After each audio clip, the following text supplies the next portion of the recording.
So today we will be discussing mutations and related disorders.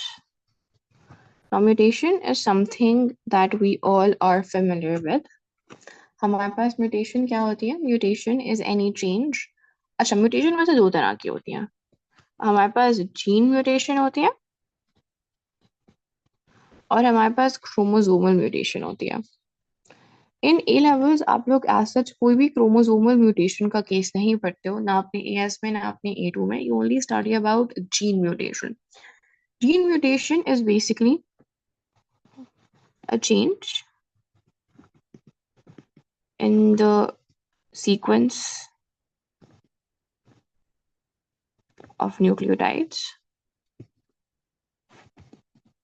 in the gene. तो हमारे पास जो हमारा पूरा कोड होता है, जीन कोड क्या कहते हैं, वो बेसिकली हमारे पास जीन म्यूटेशन होती है. कि हमारे पास अगर एक जीन है, उसमें जो न्यूक्लियोटाइड्स का सीक्वेंस है वो अगर चेंज हो जाए, यानी कोई बेस ऐड हो जाए, कोई बेस डिलीट हो जाए, कोई बेस सब्स्टिट्यूट हो जाए, तो उससे हमारे पास जो हमारा जेनेटिक कोड है या हमारे पास जो उस पर्टिकुलर जीन का कोड है वो चेंज हो जाता है. Sometimes that mutation may not have any effect, मतलब हमारे पास कोई इफेक्ट नहीं हो रहा किसी म्यूटेशन का. एक साइलेंट म्यूटेशन थी. म्यूटेशन से पहले भी और म्यूटेशन के बाद भी जो प्रोटीन बन रहा था, जो पॉलीपेप्टाइड चेन बन रही थी, if that is same then उस म्यूटेशन का कोई हमारे पास असर नहीं हुआ on our result, on our protein that was being synthesised. तो अगर किसी म्यूटेशन की वजह से हमारे पास प्रोटीन के स्ट्रक्चर में, पॉलीपेप्टाइड सीक्वेंस में कोई फर्क नहीं पड़ रहा, so it's a silent mutation. However, in some cases the gene mutation would have an influence, would have an effect on the polypeptide or on the protein structure. किस तरह से? या तो हमारे पास कोई डिफरेंट अमीनो एसिड बन जाए, या हमारे पास पूरा प्रोटीन सिंथेसाइज ना हो पाए, अब्रप्टली स्टॉप कोडॉन कोड हो जाए और हमारे पास जो जो हमारे पास पॉलीपेप्टाइड चेन है उसकी जो पूरा सीक्वेंस है वो डिसरप्ट हो जाए. So this is basically gene mutation जो आप लोग पढ़कर आते हो एएस में. इन ए2 हमारे पास हम जीन म्यूटेशन से रिलेटेड डिसऑर्डर्स देख रहे होंगे. We would be studying gene mutations, क्या कहते हैं, विद रिस्पेक्ट टू 3 जीन्स. और उन जीन म्यूटेशन से हमारे पास कौन सी डिजीजेस या कौन सी कंडीशंस कॉज होती हैं हम उनको देख रहे होते हैं. इंटरेस्टिंगली दो कंडीशंस आप ऑलरेडी पढ़कर आए हुए होते हो एएस से. सिकल सेल एनीमिया और सॉरी सिकल सेल एनीमिया आप लोग पढ़ के आए होते हो एएस से, और हीमोफिलिया हम पहले डिस्कस कर चुके होते हैं इनहेरिटेंस के टॉपिक में. So the 4 disorders that are part of your syllabus are your sickle cell anemia, and we have hemophilia,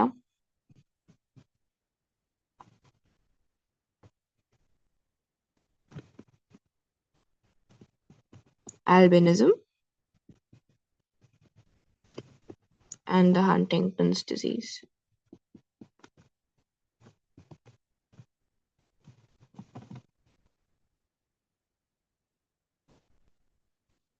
जिसकी स्पेलिंग याद करना मुझे बहुत मुश्किल लगता है.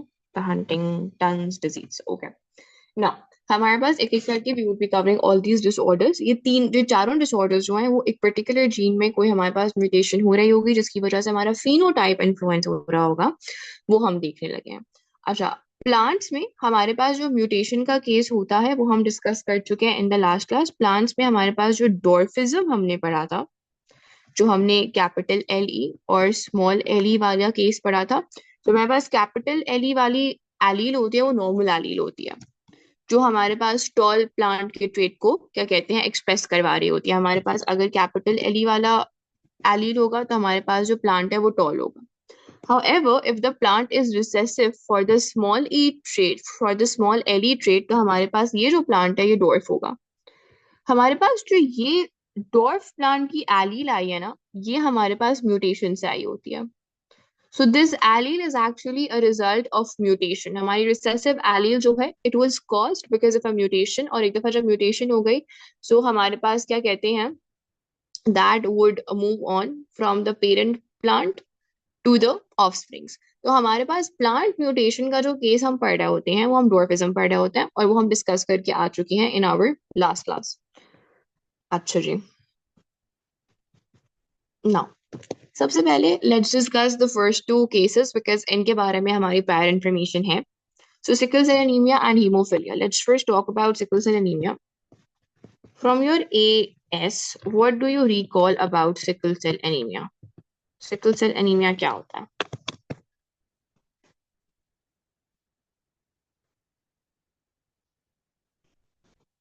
Right. तो हमारे पास बेसिकली सिकल सेल एनीमिया कौन सी हमारी जीन को अफेक्ट कर रहा होता है. हमारे पास जो हीमोग्लोबिन है ना, बेसिकली हमारे पास हीमोग्लोबिन क्या है. Haemoglobin is present in RBCs and haemoglobin is basically responsible for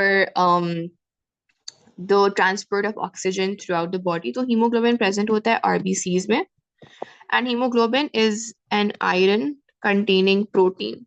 तो हीमोग्लोबिन एक प्रोटीन है एंड एएस में हम इस प्रोटीन के स्ट्रक्चर को, इसके फंक्शन को बहुत डिटेल में देख रहे होते हैं. हीमोग्लोबिन का क्या फंक्शन होता है? हीमोग्लोबिन का फंक्शन होता है ऑक्सीजन ट्रांसपोर्ट. और हमारे पास जो हीमोग्लोबिन है it is made up of 4 polypeptide chains, जिनमें से हमारे पास 2 अल्फा ग्लोबिन चेन्स होती हैं और हमारे पास 2 बीटा ग्लोबिन होती हैं. नाउ हमारे पास basically the entire hemoglobin molecule is coded for by 2 genes. 2 genes are responsible to make the hemoglobin. एक हमारे पास अल्फा जीन होगी, नॉट टू, एक हमारे पास अल्फा ग्लोबिन जीन होगी जो कि अल्फा ग्लोबिन पॉलीपेप्टाइड बना रही होगी और एक हमारे पास बीटा ग्लोबिन की जीन होगी. सो एक हीमोग्लोबिन के मॉलिक्यूल बनाने के लिए हमें 2 जीन्स चाहिए होती हैं बिकॉज हम 2 पॉलीपेप्टाइड्स को आपस में क्या कहते हैं, हमें रिक्वायर्ड होता है. बीटा ग्लोबिन्स चाहिए होता है और अल्फा ग्लोबिन्स चाहिए होता है. बीटा ग्लोबिन्स को एक पर्टिकुलर जीन बना रही होती है, अल्फा ग्लोबिन्स को एक पर्टिकुलर जीन बना रही होती है. हमारे पास जब हम सिकल सेल एनीमिया की बात करते हैं, जो म्यूटेशन होती है वो इस जीन में होती है. बीटा ग्लोबिन की जो जीन है, the gene which is coding for your beta polypeptide chain for your beta globin, हमारे पास क्या कहते हैं, वो जो जीन है उसमें म्यूटेशन हो जाती है. उधर we are basically talking about gene mutations and disorders. तो मैं बेसिकली एएस का रिकैप दे रही थी about gene mutation and we have started with sickle cell anaemia at the moment.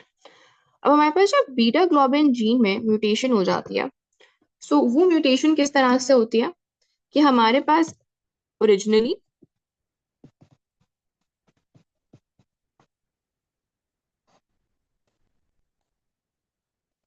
जो हमारा वो होता है कोड होता है that is CTC and CTC code is basically coding for your glutamic acid and glutamic acid is hydrophilic or water loving in nature. It is a hydrophilic polypeptide. After mutation, हमारे पास जो mutation की type होती है that is basically base substitution. हमारे पास thiamine base की जगह हमारे पास क्या कहते हैं, एडेनिन सब्स्टिट्यूट करते हैं. CTC is basically your code.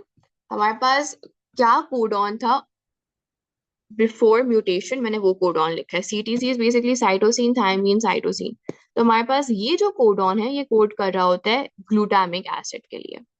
However हमारे पास जो थायमीन वाला न्यूक्लियोटाइड है उसकी सब्स्टिट्यूशन हो जाती है and it is substituted by an adenine nucleotide. तो हमारे पास बेस सब्स्टिट्यूशन होती है एंड उस बेस सब्स्टिट्यूशन के नतीजे में पहले क्या बन रहा था, पहले हमारे पास ग्लूटामिक एसिड बन रहा था. But once this base substitution takes place, हमारे पास instead of glutamic acid valine बनेगा. valine क्या है? valine is a hydrophobic insoluble in nature. This is hydrophilic soluble and now हमारे पास instead of a hydrophilic soluble amino acid एक hydrophobic insoluble amino acid बन रहा है. अब इसका रिजल्ट क्या होगा? एक आरबीसी की जो शेप होती है वो किस तरह की होती है? It is basically biconcave disc like. तो कुछ इस तरह की हमारी आरबीसी की शेप होती है. इस आरबीसी के अंदर क्या होता है, आरबीसी के अंदर होता है हीमोग्लोबिन के बहुत सारे मॉलिक्यूल्स, ठीक है। हमारे पास हीमोग्लोबिन के बहुत सारे मॉलिक्यूल्स होते हैं inside inside the RBC. Now what happens is कि हमारे पास जो ये वेलिन है ना, ये क्या है, ये इनसॉल्यूबल है। और अब क्या होगा कि हमारे पास इसकी कुछ प्रेसिपिटेट्स बनना शुरू हो जाएंगे। प्रेसिपिटेट्स क्या होते हैं, you guys might be familiar with the term precipitates from your chemistry classes. Precipitates हमारे पास सॉलिड पार्टिकल्स होते हैं। तो हमारे पास लेट्स से प्रेसिपिटेट्स बनना शुरू हो जाएंगे, ये सॉलिड पार्टिकल्स प्रेसिपिटेट करना शुरू हो जाएंगे। और हमारे पास जो ये प्रेसिपिटेट्स हैं, ये आपस में क्या कहते हैं, एक नेटवर्क, एक मेशवर्क फॉर्म कर लेंगे। और ये क्या करना शुरू कर देंगे, ये जाएंगे हमारी आरबीसी की वॉल्स के ऊपर। ये गुच्छा सा बन जाएगा and they would go to the RBC walls and these fibers, these precipitates would start pulling the RBC wall inwards. ये बहुत सारे क्या कहते हैं हमारे पास प्रेसिपिटेट्स बन जाएंगे, ये आपस में पॉलीमराइज कर जाएंगे। ये पॉलीमराइज करके जब फाइबर्स बनाएंगे, these fibers would go attached to the RBC walls and they would start pulling the RBC wall inwards. ये अंदर की तरफ खींचना शुरू कर देंगे आरबीसी को, जिसकी वजह से हमारे पास जो आरबीसी का शेप है वो इस खिंचने की वजह से चेंज हो जाएगा to a sickle shape, something like this. हमारा आरबीसी कुछ इस तरह से हो जाएगा। और ये आरबीसी क्यों इस तरह से हो रहा है, क्योंकि हमारे पास जो प्रेसिपिटेट्स बन रहे थे और वापस में पॉलीमराइज करके खींच रहे थे आरबीसी की वॉल को इनवर्ड्स, उस इनवर्ड पुल की वजह से हमारे पास the RBC loses its biconcave disc like shape and becomes sickle shaped. ये चेंज इन आरबीसी स्ट्रक्चर क्यों आ रहा है, ये चेंज सिर्फ एक म्यूटेशन की वजह से आ रहा है। वो म्यूटेशन क्या थी कि ओरिजिनली नॉर्मली हमारे पास जो बीटा ग्लोबिन्स थे, उनमें हमारे पास जो सिक्स अमीनो एसिड होता है वो ग्लूटामिक एसिड होता है, जो कि एक सॉल्यूबल हाइड्रोफिलिक अमीनो एसिड होता है। हाउएवर हमारे पास क्या कहते हैं, after mutation instead of a soluble amino acid एक hydrophobic insoluble amino acid code हो रहा है। वो इनसॉल्युबल अमीनो एसिड प्रेसिपिटेट करना शुरू कर जाएगा। हमारे पास ये कहते हैं प्रेसिपिटेट्स बनना शुरू हो जाएंगे बीटा ग्लोबिन चेन्स के, and those precipitates would polymerize, form a meshwork, and that meshwork would start pulling the RBC walls inwards. और उस इनवर्ट पुल की वजह से जो आरबीसी का बाइकॉन्केव शेप है वो सिकल शेप में चेंज हो जाएगा। अब इसके इफेक्ट्स क्या होंगे, इसके इफेक्ट्स ये होंगे कि हमारे पास reduced oxygen carrying capacity. Okay, precipitate क्या होता है हमारे केमिस्ट्री में, प्रेसिपिटेट किस चीज को बुलाता है, सॉलिड पार्टिकल्स को बुलाता है। हमारे पास जो हमारा हीमोग्लोबिन है ना, it is a globular protein. Globular proteins क्या होते हैं, ग्लोब्यूलर प्रोटीन्स हमारे पास हाइड्रोफिलिक इन नेचर होते हैं, सॉल्यूबल इन नेचर होता है। सॉल्यूबल का मतलब घुल जाने वाले। हमारे पास जो हीमोग्लोबिन है, if it is a hydro sorry, if it is a globular protein, it is what? It is hydrophilic in nature. Now, हमारे पास आफ्टर म्यूटेशन इस हीमोग्लोबिन की जो बीटा ग्लोबिन चेन है उसमें एक इनसॉल्यूबल अमीनो एसिड बन रहा है। वो insoluble amino acid would not dissolve, it would not mix with the cytoplasm, instead वो एज प्रेसिपिटेट्स एग्जिस्ट करेगा। तो हमारे पास वो जो प्रेसिपिटेट्स है ना, वो प्रेसिपिटेट्स आपस में पॉलिमराइज हो जाएंगे और वो एक फाइब्रस सा नेटवर्क बना लेंगे। वो फाइब्रस नेटवर्क जो है वो आपकी जो आरबीसी की वॉल्स है उनको इनवर्ट्स खींचना शुरू कर देगा। और जब वो इनवर्ट्स खींचना शुरू कर देगा फाइब्रस नेटवर्क, हमारे पास ऐसी सिकल शेप हो जाएगी आरबीसी की। अब समझ आया मार?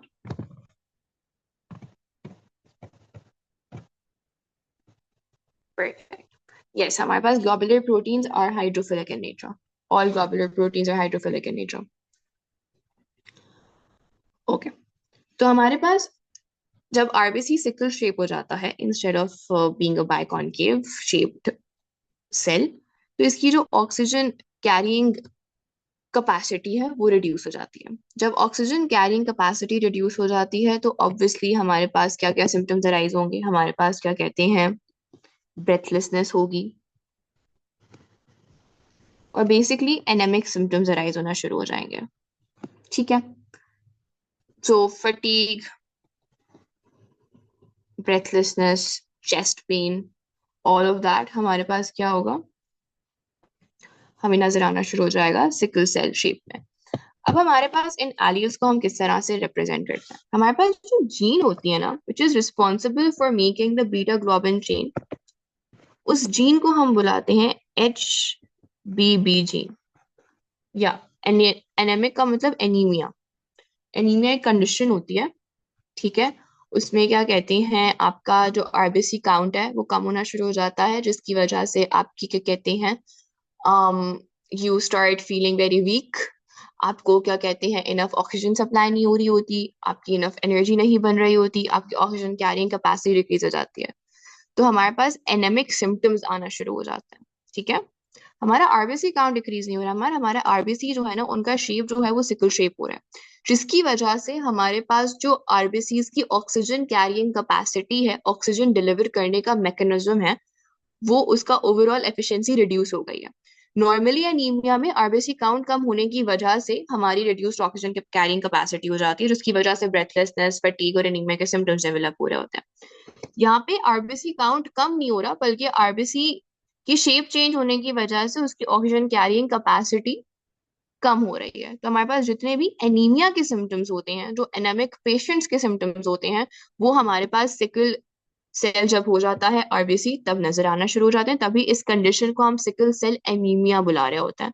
कि ये एनीमिया क्यों कॉज हो रहा है, ये एनीमिया इसलिए कॉज हो रहा है कि हमारे जो आरबीसीज हैं वो सिकल सेल शेप में आ गए हैं, सिकल सेल जैसे हो गए हैं, जिसकी वजह से sickle cell RBC has an overall reduced oxygen carrying capacity, causing breathlessness, causing fatigue, causing chest pain वाले symptoms जो कि हमारे पास यूजुअली हमें कहाँ नजर आ रहे होते हैं, इन एनेमिक पेशेंट्स नजर आ रहे होते हैं। ठीक है,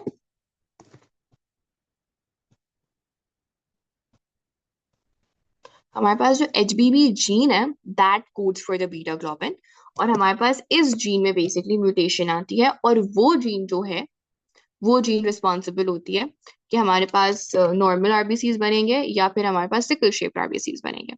अच्छा, तो हमारे पास जीनोटाइप्स क्या पॉसिबल हो सकता है ना, इसको हम शो कैसे करते हैं, हम लोकस पे लिखते हैं HB, ठीक है, और उसके ऊपर हम क्या कहते हैं अपनी एलील्स शो करेंगे इन सुपरस्क्रिप्ट।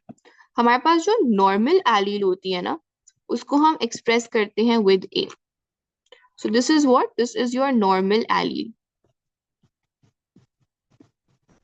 और आपकी जो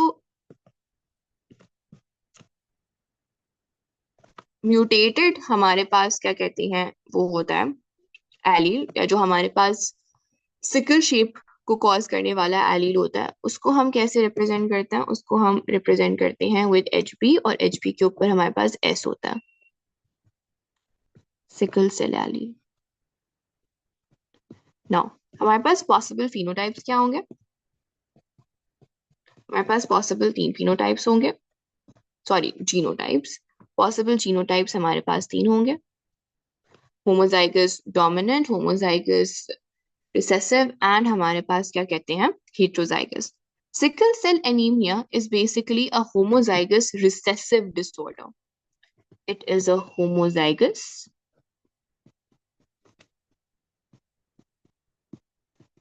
recessive disorder. यानी कि अगर दोनों एलील्स, दोनों पेरेंट्स से आपको रिसेसिव वाली मिल रही हैं, सिकल सेल वाली मिल रही हैं, सिर्फ तभी आपको सिकल सेल डिजीज होगी, सिकल सेल एनीमिया होगा। So it is a homozygous recessive disorder. हमारे पास this is your dominant allele, the normal allele is the dominant allele, and the sickle cell allele is the recessive allele. Okay, now the possible phenotypes would be HBA, HBA, HBA, HBS, HBS, HBS. अच्छा, यहाँ पर the individual is normal, इसके normal RBCs बन रहे होंगे, and अगर दोनों आपको सिकल सेल वाली एलील मिल रही हैं तो आपको सिकल सेल आरबीसीज बन रहे होंगे, और in this case you have the sickle cell anaemia. However, something interesting is observed in heterozygous people. जो हमारे पास heterozygous individual होता है ना, for the HBB gene, उनमें हमें नॉर्मल आरबीसीज भी दिख रहा होता है और हमें सिकल शेप्ड आरबीसीज भी दिख रहा होता है.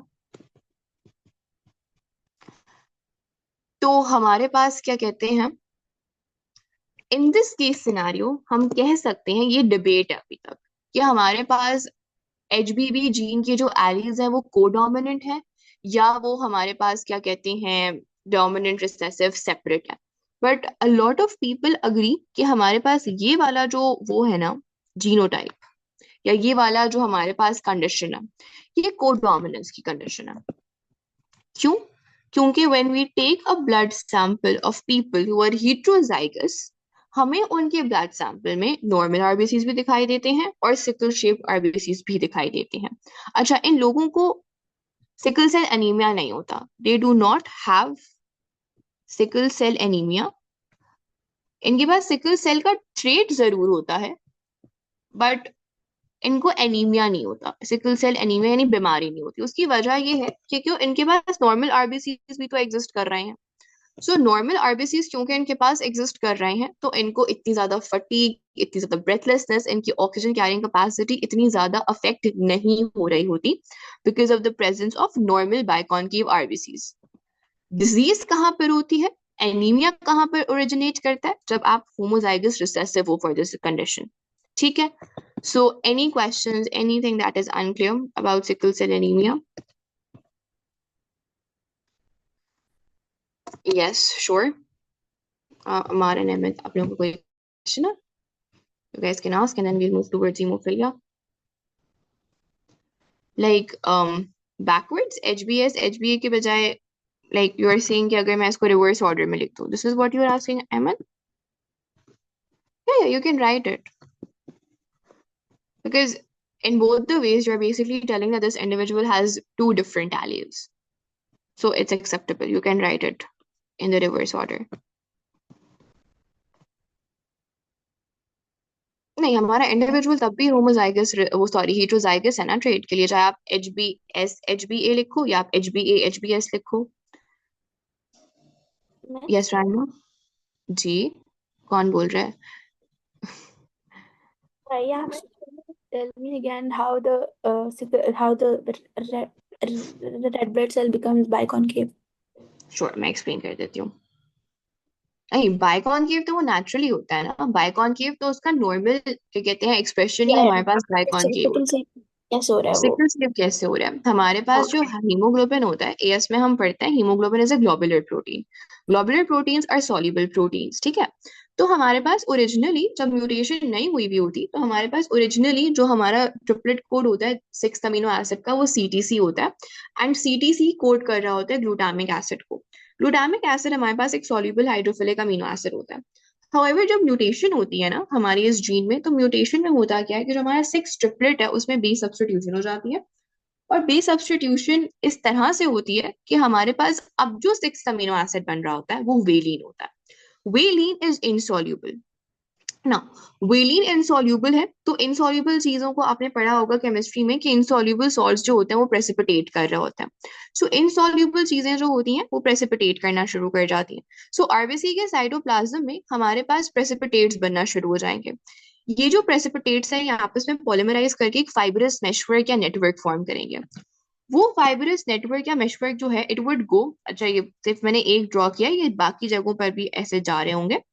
और हमारे पास जो हमारी वो है क्या कहते हैं, ये जो फाइब्रस थ्रेड लाइक नेटवर्क बन गया ना, ये जो फाइब्रस थ्रेड्स हैं they would start pulling the RBC wall inwards. ये अंदर की तरफ खींचना शुरू कर देंगी आरबीसी की वॉल को. जब ये अंदर की तरफ खींचना शुरू कर देंगी तो हमारे पास इस तरह का इनवर्ड पुल की वजह से इस तरह का शेप डेवलप हो जाएगा, जिसको हम सिकल शेप बुला रहे होता है.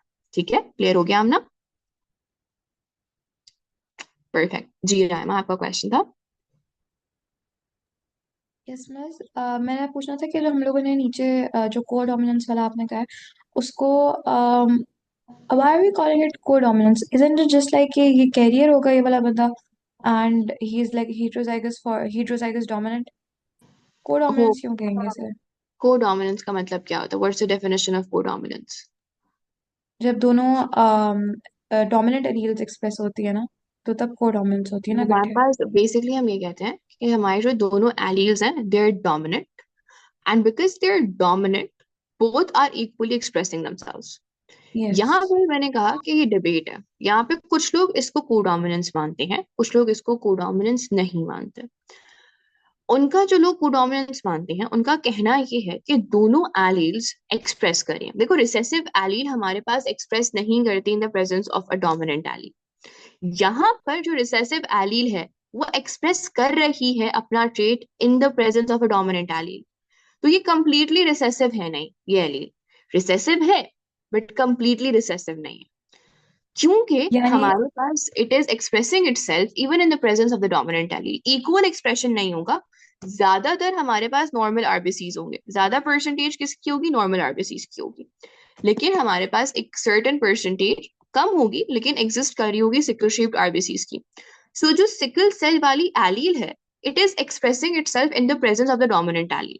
रिसेसिव एलील को हम कैसे डिफाइन करते हैं? It would only express in the absence of a dominant allele. लेकिन यहाँ पर जब हेटेरोजाइगस इंडिविजुअल सिकल सेल वाली एलील एक्सप्रेस कर रही है अपने आप को, इक्वली नहीं कर रही बट कर रही है, and that is why some people say कि ये हमारे पास एक कोडोमिनेंस का केस है, बिकॉज दोनों एलील्स एक्सप्रेस कर रही हैं अपने आप को इन अ सिंगल फिनोटाइप। ठीक है, सबको क्लियर हो गया? इसमें से क्लियर हो गया। जो आपने अभी सिकल शेप वाला बताया है, उसके अंदर द पुलिंग जो है दरवाजे के अंदर जो पुलिंग हो रही है, that is because of the like वो हाइड्रोफोबिक हो गया, that is why, because of the non attachment वाली चीज।